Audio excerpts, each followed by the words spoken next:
یہ کٹھ ملا تمہیں تعویذ دے رہا ہے 50 روپے کا اور 51 روپے کا لے جاؤ اور تمہارے گھر میں خیر و برکت ہوگی. ارے تو اپنے گھر میں خیر و برکت کر لینا.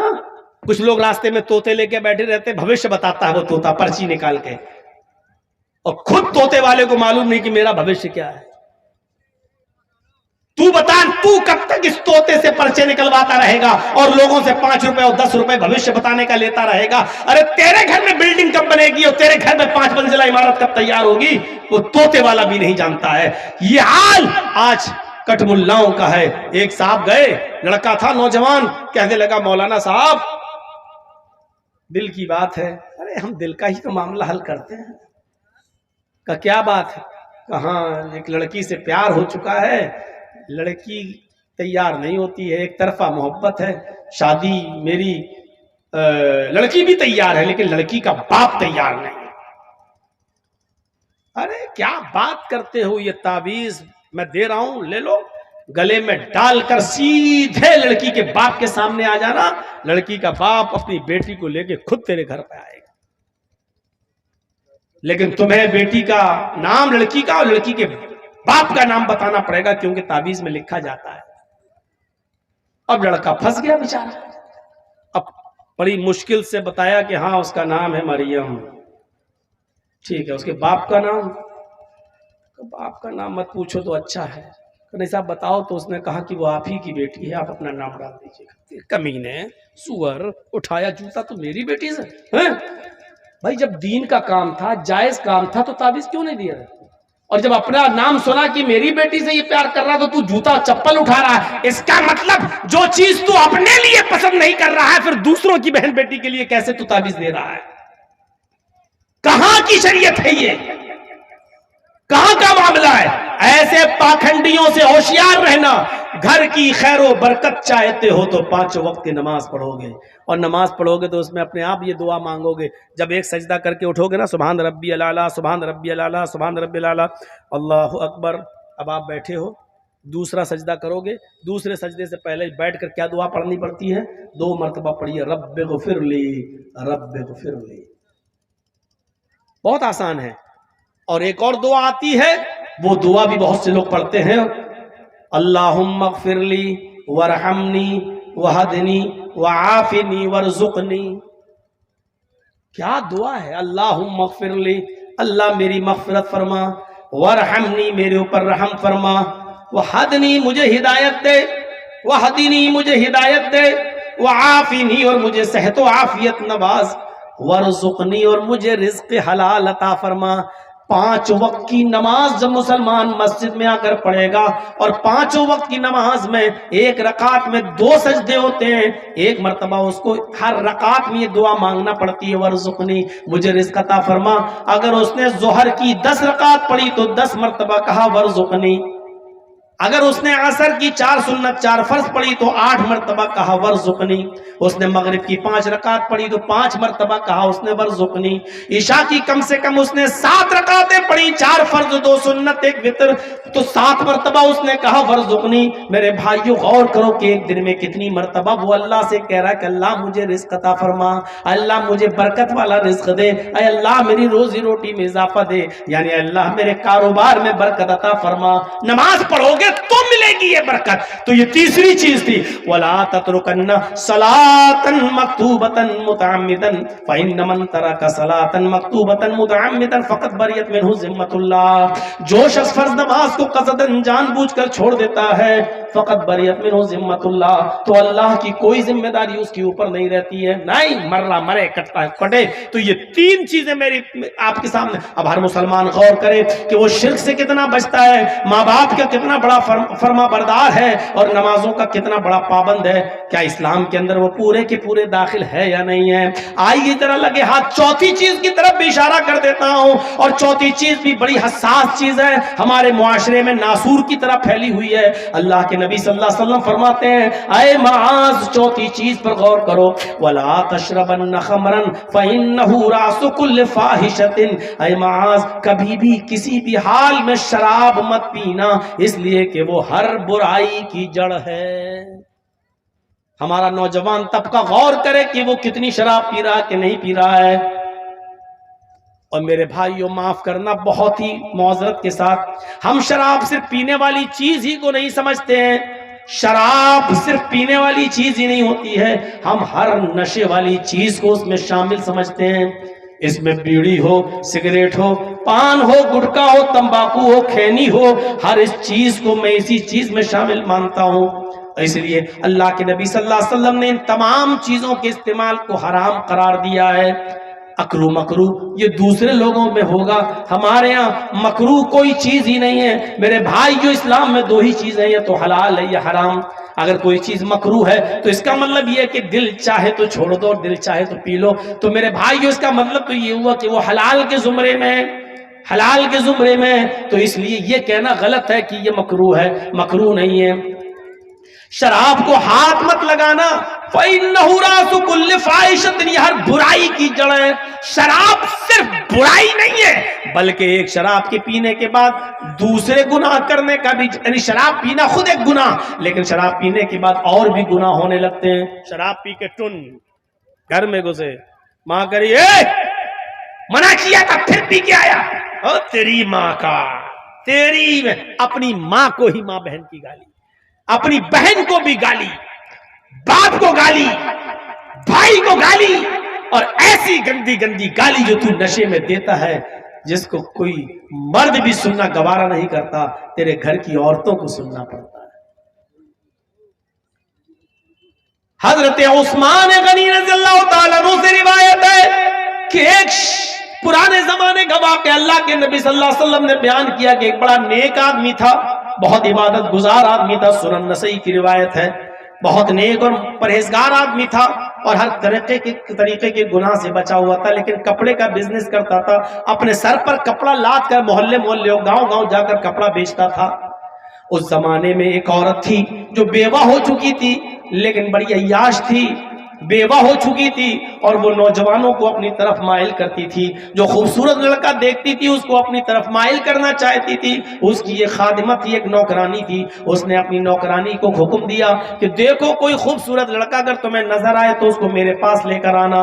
اس کی نوکرانی نے ایک دن اس کو بتایا کہ ایک شخص ہے جو کپڑے کا بزنس کرتا ہے، اپنے سر پر کپڑا لاد کر بازاروں میں اور دکانوں میں اور ادھر سے ادھر محلے میں بیچتا ہے، بڑا خوبصورت آدمی ہے، بڑا خوبصورت نوجوان ہے، کہو تو میں اس کو لے کر آؤں۔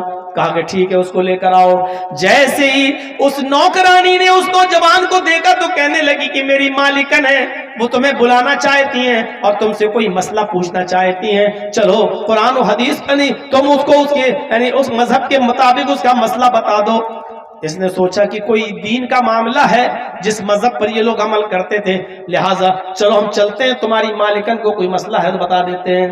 یہ نوکرانی اس کو لے کر گئی، یہ خادمہ اس کو لے کر گئی، اندر گھستی ہے تو دروازہ بند ہو جاتا ہے، کہتی ہے آئیے دوسرے دروازے میں۔ اس نے دوسرا دروازہ کھولا، جب یہ حضرت دوسرے دروازے میں داخل ہوئے تو داخل ہونے کے بعد دوسرا دروازہ بند ہو جاتا ہے۔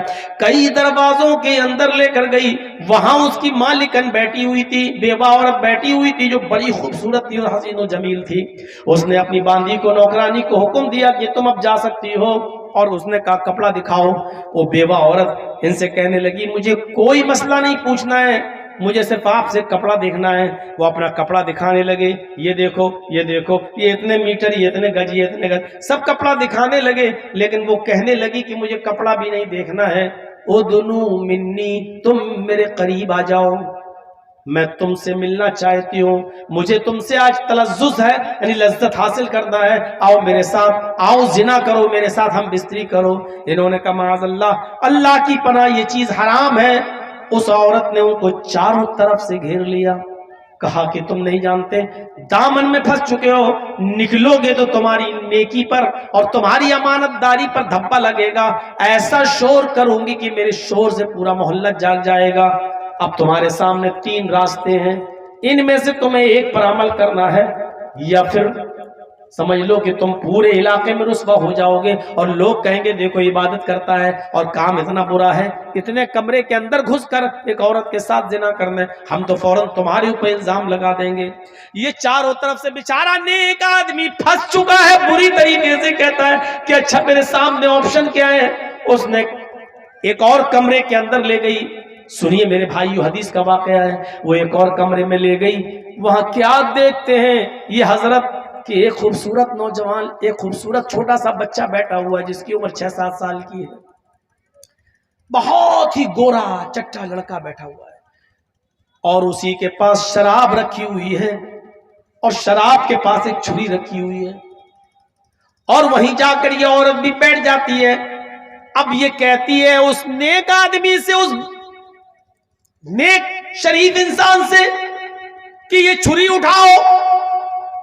اس نیک شریف انسان نے کہا کہ کیا کرنا چاہتی ہو تم؟ اس نے کہا کہ تم میرے ساتھ یا تو زنا کرو، اور زنا نہیں کرتے ہو تو اس لڑکے کو قتل کرو اس چھری سے. اٹھاؤ اور اس چھری سے اس بچے کو قتل کرو. یہ دوسرا آپشن ہے. اور یہ بھی نہیں کر سکتے ہو تو یہ شراب رکھی ہوئی ہے، تم شراب پی لو. جاؤ اتنا کام کر لو، ہم چھوڑ دیں گے. تینوں میں سے کوئی کام، یا تو اس بچے کو قتل کرو، نہیں کرو گے میرے ساتھ زنا کرو، یہ بھی نہیں کرتے ہو تو شراب پی لو. کوئی ایک کام کرنا پڑے گا تبھی چھوڑوں گی. اب انہوں نے عقل دوڑائی کہ کم گناہ کس میں ہے، تو کہتے ہیں کہ سب سے بڑا گناہ یہ ہے کہ کسی ناحق کو قتل کروں. اس بچے نے کیا بگاڑا بیچارے کو؟ تو سب سے بڑا گناہ یہ ہے کہ میں قتل کروں، نہیں کر سکتا. اس سے چھوٹا گناہ یہ ہے کہ میں اس کے ساتھ زنا کروں.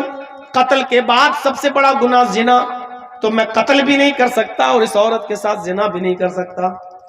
مجبوری ہے، اپنی جان بچانا ہے تو چلو شراب پی لیتے ہیں، بعد میں اللہ سے توبہ کر لیں گے کہ اللہ مجھے معاف کر دے گا. کم سے کم یہ کم گناہ تو ہے، چھوٹا گناہ تو ہے، قتل اور زنا سے کم تو ہے. ان کی عقل کام نہیں کی اور انہوں نے اس شراب کو اٹھایا اور پوری کی پوری بوتل آنکھ بند کر کے پی گئے. جب پوری کی پوری بوتل آنکھ بند کر کے پی گئے تو اب ان کو نشہ آیا، اور نشے میں جب ان کا سر فطور پہ پڑ گیا تو اس عورت نے چھری اس کے ہاتھ میں دے دی. اس آدمی نے، نیک و شریف انسان نے چھری بھی پکڑ لی اور کہا اس بیٹے کو، اس لڑکے کو قتل کرو. وہ آدمی اب نشے میں اتنا چور تھا کہ وہ اٹھا اور اس نے اس بچے کے پیٹ میں چاقو مارا، اس کی گردن پر بھی چاقو مارا اور اس بچے کو بھی قتل کر دیا.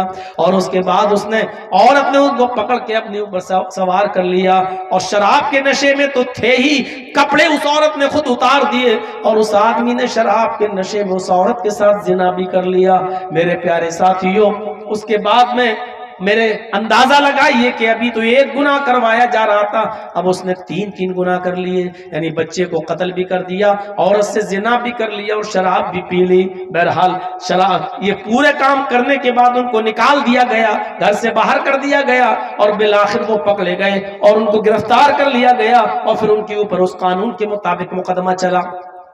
میں کہنا یہ چاہتا ہوں کہ ایک گناہ کروایا جا رہا تھا، لیکن شراب پینے کے بعد وہ 3 گناہ کر بیٹھے، یہ سوچ کر کہ یہ سب سے کم گناہ ہے، ان دونوں گناہوں سے کم گناہ ہے. اور جیسے انہوں نے شراب پی تو شراب کے نشے میں وہ بھول گئے کہ نیکی کیا برائی کیا ہے. انہوں نے قتل کو بھی معمولی سمجھا اور انہوں نے شراب، انہوں نے زنا کو بھی معمولی سمجھا.